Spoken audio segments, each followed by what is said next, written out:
was the creator. I want to state that really clear. But I was like this figure that started bringing all the pieces together to make it a reality, because that was what I was studying at that moment. It was a production of television.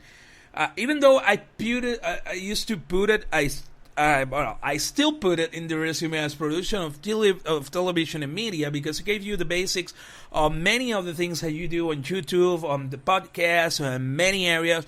How to deal with a mixing console, how to deal with many other aspects. So in that part, we have a complete education to do something, and it was great. I remember the first Martes de Galeria. It was like calling a couple of my friends, musicians that I knew, because even though I didn't knew club owners or people who could give me a gig, I knew a lot of musicians, so we could get a lot of people going on. That's when I met Joss, and we started talking about making events. And the reason that I started leaving the Martes de Galeria was that it was tending more to the urban side of things, and it wasn't like that. It was like I wanted to experiment. I'm not a person who likes staying in a place for too very long. I even though if the opportunity is good and the opportunity is great, because we're talking about that Martes de Galeria. I remember the first one that there were like around 300. I think there wasn't like 400 people like passing by.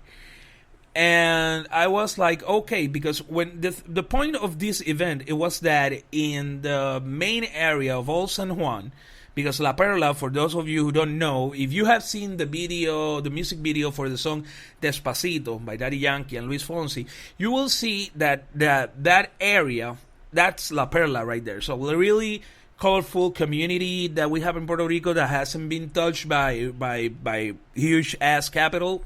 So when we started doing that, and it was a really good place to stay for a while, but it's just, I don't know, it is in the nature of who I am. I don't tend to, it's not that I don't develop long-term relationships, but the thing is that musically, artistically, I need to constantly being challenging myself once over and over and over. And the thing is that I did that because I didn't want to feel stuck. It's one of those feelings that I cannot deal with them so very well. So when we were in Martes de Galeria, the first one, they were like 400 people, and sometimes I will get with some of the guys, and I will get the decks at some point, but I was more on the workflow of the event. So then comes the second one, gets a little bit more packed. The thing is that in the first two, we didn't had the Martes de Galeria event going on in Old San Juan, so we had less people. When the event took place, I remember this was around September 2004, if I'm not mistaken. When the event, September 2003. When the event actually took place, the Martes de Galeria in Old San Juan, at the same time that we were doing the Martes de Galeria in La Perla, there were around 3,000 people, and that was one of the nights that I was set to perform with my friends. It was Flow Roller and a couple of the guys, and I was like fucking shit scared. The thing is that when I tried to make the bands, and we had like at most like 4 or 5 gigs, they were horrible. They were not rehearsed. We were doing the best we could, and the thing is that going from 10, 20, maybe 100, 200 people to 3,000 people, it was really mind blowing. Once I still stated to this day, it was one of the best moments in my life.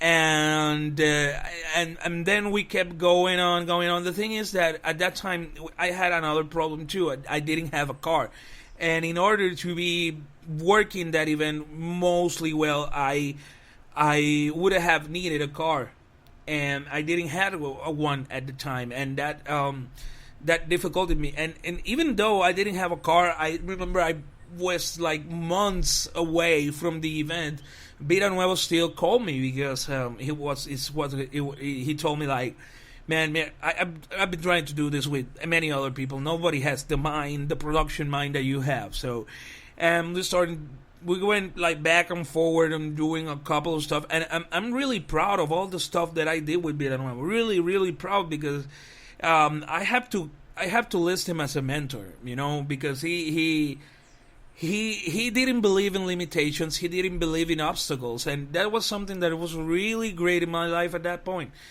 And he didn't really believe in those motivations. He wanted to make a song. He became a producer. He didn't wait for someone to hand things over. He was like a fucking Energizer bunny.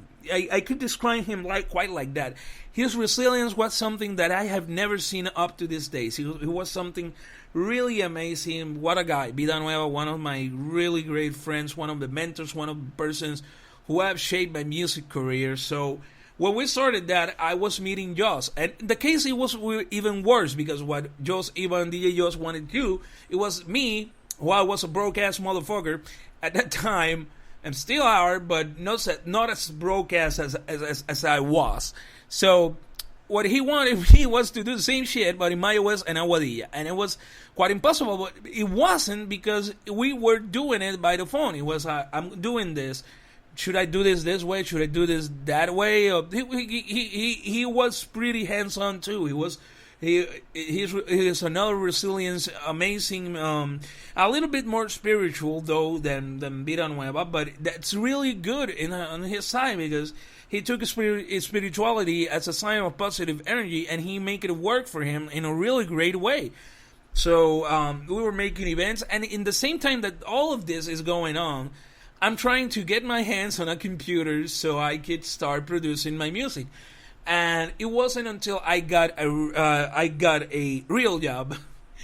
If you say, I used to work in JCPenney on the men's department in Humacao.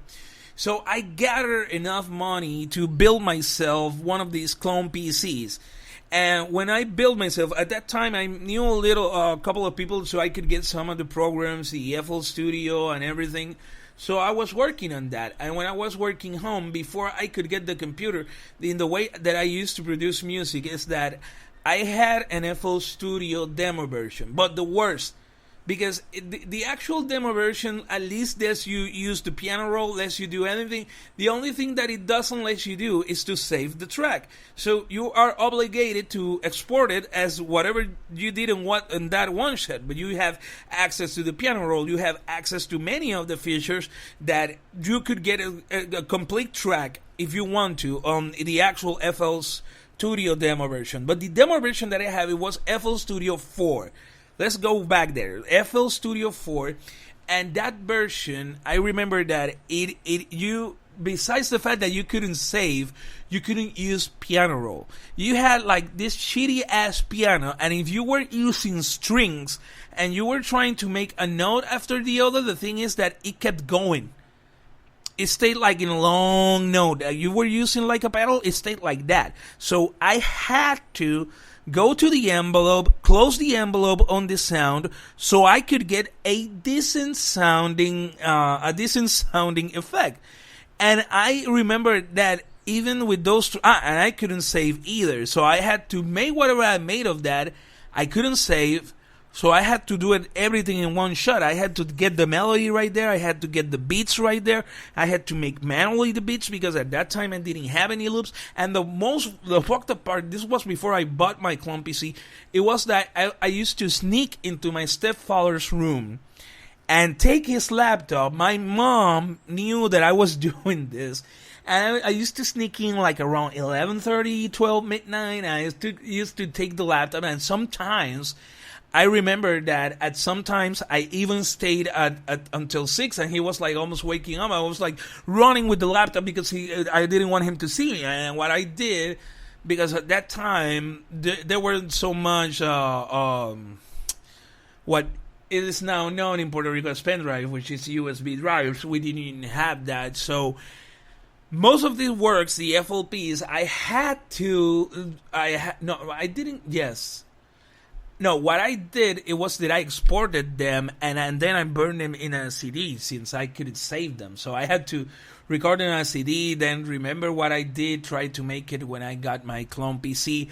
I started getting more loops, I started getting more knowledge on how to work and getting the like weird ass synthesizers and getting weird ass plugins and stuff like that.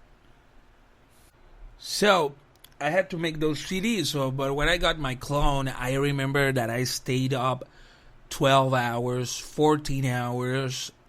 I used to laugh at that fact because if I would have been like making the minimum wage an hour, I would have been like way more richer. But I was building my craft. I was building my discipline. I didn't have a base for it. It was like you are being dropped in this blank zone and you have to build everything from scratch. And that was in the zone that I was. I was taking all this knowledge that I had from so many friends, so many great mentors and music that I've started developing a style of my own. And I remember at the beginning when I was like showing, I transitioned to make reggaeton beats for two main reasons. One thing that I love about reggaeton is that once you set out the what is known for reggaeton producers as the EQ loop, which is the hard dembo, once you have that, you have like a blank canvas. So if you want to go symphonic, you can go symphonic.